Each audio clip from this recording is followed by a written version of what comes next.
Welcome to the world of generative AI, one of the most exciting frontiers in the tech industry.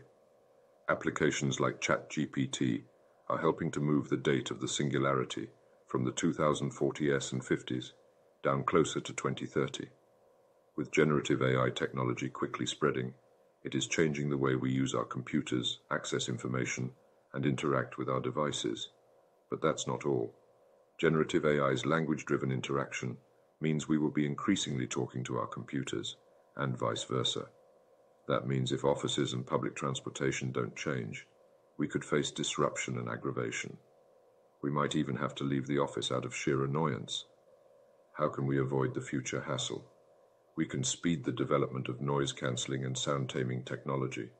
We can also design offices that can eliminate ambient noise. Reverse sound wave technology, currently being developed in the automotive market, could be a potential solution. Ultimately, if we want to fully integrate generative AI into our lives, we must think carefully about how we work and travel. Otherwise, we risk facing new levels of hostility, annoyance, and anger on a daily basis. This was Rob Enderley speaking about generative AI and the importance of careful planning in order to ensure a successful transition into this new technology of the future.